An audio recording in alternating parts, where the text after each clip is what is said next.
सभी संस्कृत प्रेमी सज्जनों, देवियों और संस्कृत के विद्यार्थियों को भाषा अध्यापक विपिन कोठारी सादर नमन करता है और अपने YouTube चैनल में आपका हार्दिक स्वागत अभिनंदन करता है। आशा करता हूं कि वीडियो आपको पसंद आ रहे होंगे, छात्रोपयोगी लग रहे होंगे। अगर कुछ भी उनमें छात्रोपयोगी लगता है तो कृपया मेरे चैनल को सब्सक्राइब करना न भूलिएगा, वीडियोस को लाइक करना न भूलिएगा। आज मैं कक्षा 9 और 10 के लिए, वैसे तो कक्षा 6 से ही उपयोगी विषय होता है ये, किंतु कक्षा 9 और 10 में तो विशेष तौर पर परीक्षोपयोगी है और विशेष डिटेल स्टडी करनी पड़ती है प्रत्ययों की।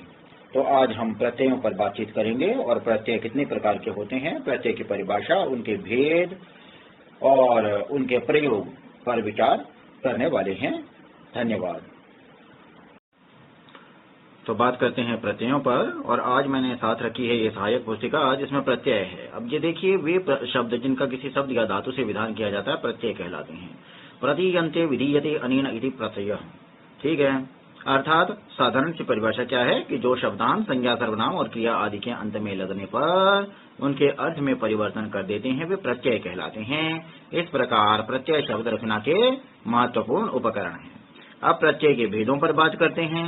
तो देखिए, सुप और तिंग दोनों प्रकार के प्रत्ययों को हम पहले पढ़ चुके हैं।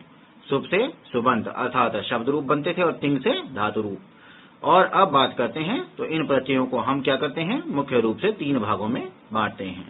ठीक है, किनको? यहाँ पर ऐसे प्रत्ययों का हम अध्ययन करेंगे जो शब्दों और धातुओं के साथ जोड़े जाने पर नवीन शब्द की रचना तो करते ही हैं, साथ ही उनके अर्थ में भी विशेषता उत्पन्न कर देते हैं। तो देखिए, सबसे पहले है कृत प्रत्यय। जो प्रत्यय क्रिया या धातु से विधान किए जाते हैं वे कृत प्रत्यय कहलाते हैं और उनसे बने हुए शब्दों को कृदंत शब्द कहते हैं। जैसे पठ धातु से त प्रत्यय जोड़ने पर पठितः, पठिता, पठितम, अर्थात नपुंसक लिंग में पठितम, पठिता बन जाएगा स्त्रीलिंग में और पठिता बनेगा पुल्लिंग में, और तुम प्रत्यय का रूप बनेगा पठितुम। उसी प्रकार तद्धित प्रत्यय, जो प्रत्यय शब्दों में जोड़े जाते हैं उन्हें तद्धित प्रत्यय कहते हैं। इनसे बने शब्दों को तद्धितांत शब्द कहा जाता है। जैसे मनुष्य शब्द में तल और त्व शब्द जोड़ेंगे तो तल जोड़ेंगे तो मनुष्यता और त्व जोड़ेंगे तो मनुष्यत्व शब्द बनते हैं, जो तद्धितांत शब्द हैं। उसके बाद चलते हैं स्त्री प्रत्यय पर। जो प्रत्यय विभिन्न शब्दों के अंत में स्त्रीत्व का बोध कराने के लिए लगाए जाते हैं उन्हें स्त्री प्रत्यय कहते हैं। जैसे अज, एडक, चटक, वत्स आदि शब्दों के साथ टा प्रत्यय जोड़ करके अजा, एडका, चटका, वत्सा आदि शब्द बनाए जाते हैं। अज का मतलब बकरी, एडक का मतलब भेड़, चटक का मतलब चिड़िया और वत्स का मतलब बछड़ी या बछड़ा। ठीक है, वत्सा का मतलब बछड़ी और वत्स का मतलब बछड़ा। ठीक है जी, तो ये हो गए। अब इसके बाद में चलते हैं कृदंत प्रत्यय पर। ठीक, तो कृदंत प्रत्यय क्या कहते हैं? कृत प्रत्यय अर्थात कृदंत। तो धातुओं के साथ कृत प्रत्यय जोड़कर क्रिया शब्दों के साथ अनेक प्रकार के संज्ञा, सर्वनाम और विशेषण शब्द भी बनाए जाते हैं। जैसे भुज के साथ लुट शब्द जुड़ेगा तो भुज धातु के साथ तो भोजन संज्ञा शब्द है। लिख के साथ अनमूल, अनमूल का अकवस्ता लेखक हो गया, संज्ञा हो गया। नम के साथ त्वा जोड़कर नत्वा बन गया। आरभ और ल्यप, ल्यप का य बचेगा, आरभ्य क्रिया हो गई। और निधन शानच में नयमान विशेषण हो गया। उसके बाद कृत प्रत्यय के भेद।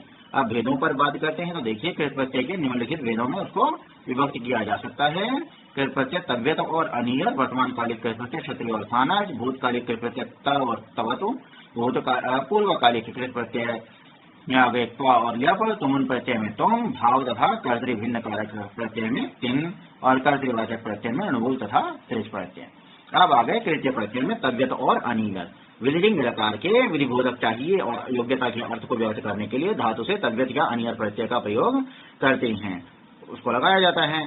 तव्यत का तव्य बचता है और अनियर का अनीय बचता है। ठीक है जी। उसके बाद ये तव्यत, अब आपको मेन चीज यही ध्यान में रखनी है, छात्रोपयोगी जो बात है।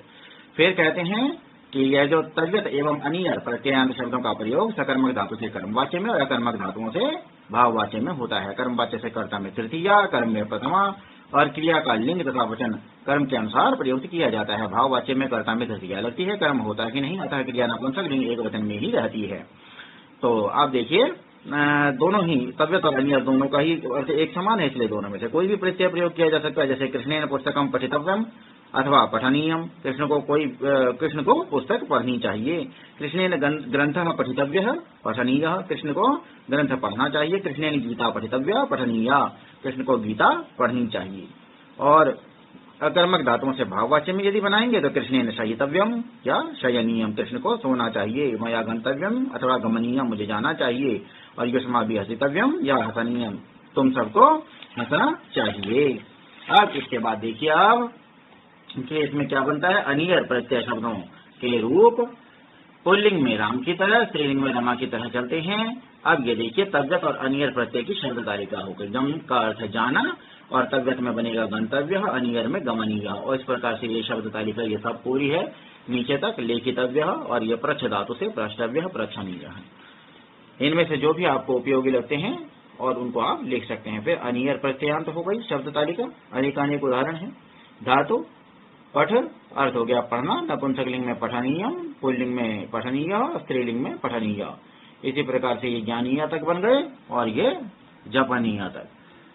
ठीक, अब देखिए वर्तमान कालिक कृत प्रत्यय, क्षत्रिय और सानस प्रत्यय। तो कहते हैं लट के स्थान पर परस्मयी पद में जो धातु में हम बोलते हैं पठति पठता आदि, उसी को परस्मयी पद कहा गया है।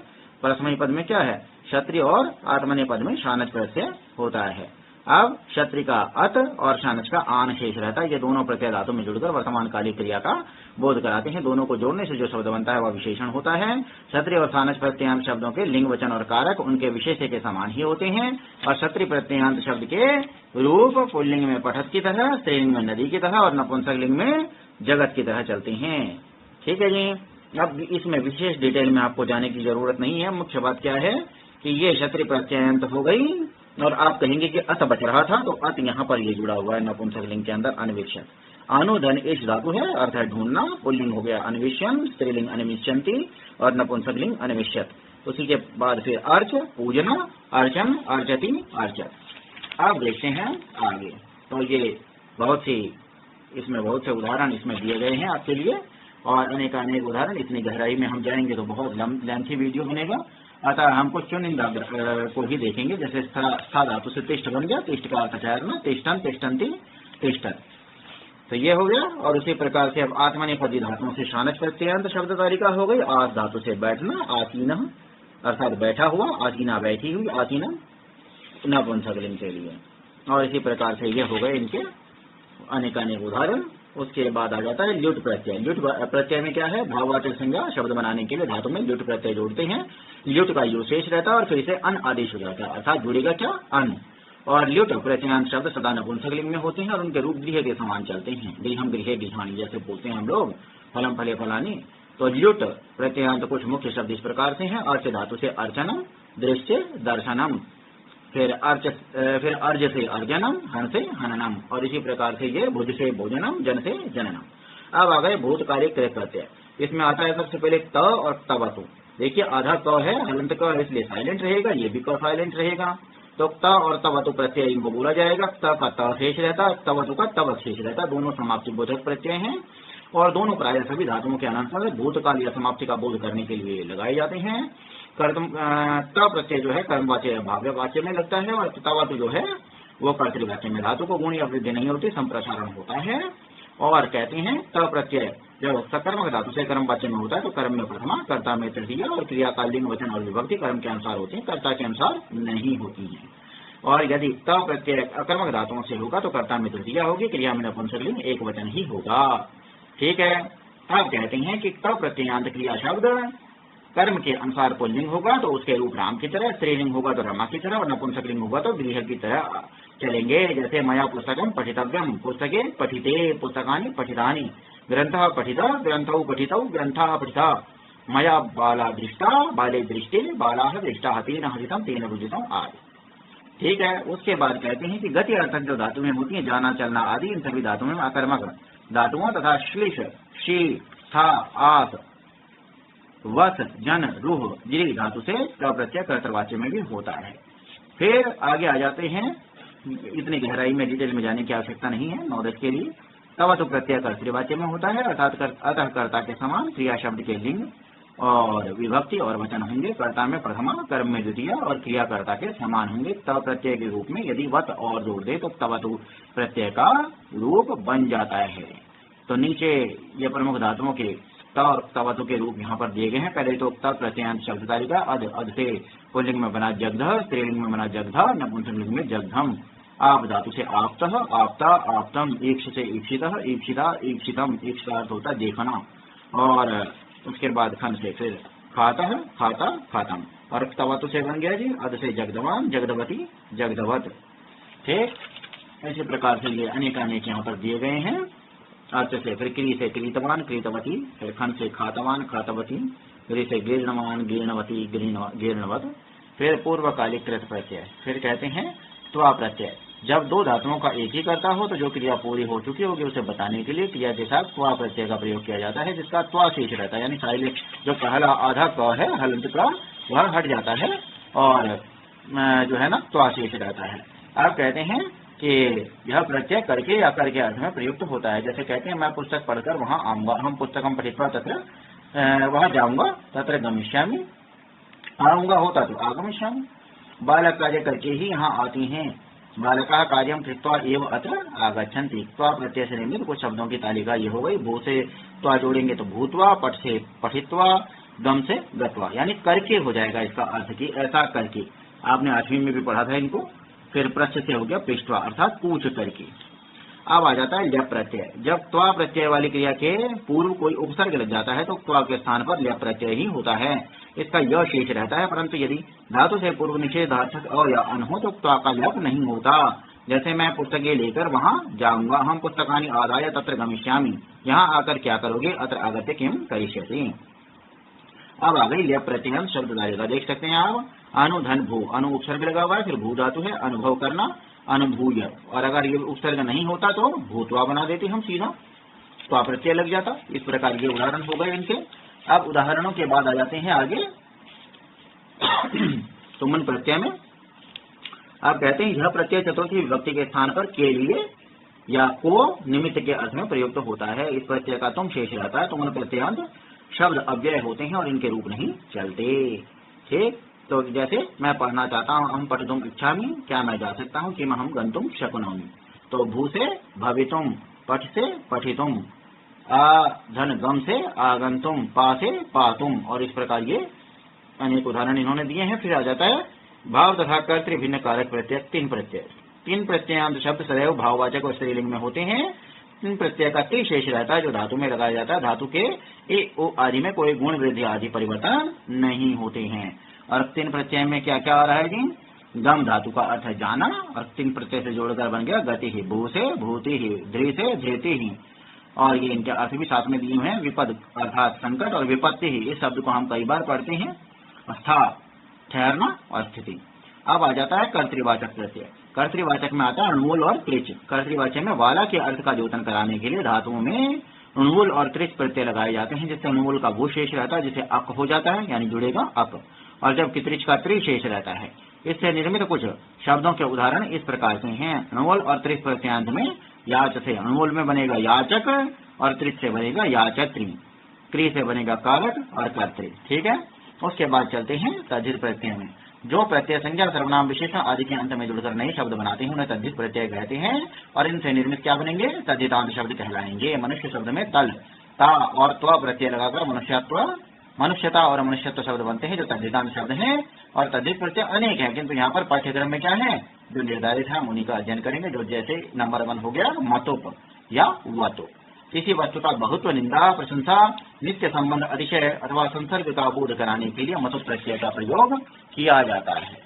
तो आगे क्या कहते हैं, प्रायः हिंदी के वाला और युक्त शब्दों अर्थों का बोध कराने के लिए इस प्रत्यय का प्रयोग होता है। मतुप का मत शेष रहता है। प्रायः अकारांत, आकारांत, मकारांत शब्दों की उपधा में अ या आ होती हैं, उसे मतुप के स्थान पर वतुप होता है। ठीक, वतुप का वत शेष रहता है। अब देखिए कैसे होंगे, गावः अस्य सन्ति, गोधन मतुप गोमांस, और उसके बाद मति ही अस्य अस्ति, मति धन मतुप बराबर मतिमान। अब देखिए उपधा में जो बात कही गई थी अभी क्या थी, कि जिनकी उपधा में क्या होगा, मतुप के स्थान पर वतुप होगा, जिनकी उपधा में अ या आ होंगे। तो देखिए यहाँ पर रूपम अस्य अस्ति, रूप उपधा में अ है तो मतुप, और का बना वतुप और रूप बना गया। ठीक है, तो इस प्रकार से अब देखिए मतुप वतुप की प्रत्ययांत शब्द तालिका। आयुष्मत से पुल्लिंग में बनेगा आयुष्मान, और स्त्रीलिंग में आयुष्मती, और नपुंसकलिंग में आयुष्मत। इसी प्रकार से ये अनेक उदाहरण इन्होंने यहाँ पर दिए हैं। फिर यहाँ तक भी ये उदाहरण आ रहे हैं, जैसे आत्मवत, आत्मवान, आत्मवती, आत्मवत। अब आ गए इन प्रत्यय। इसमें ऊपर वाले में आप देख सकते हैं कि फलवत, फलवान, फलवती, फलवत, यानी मतों परवतुक दोनों प्रयोग हैं।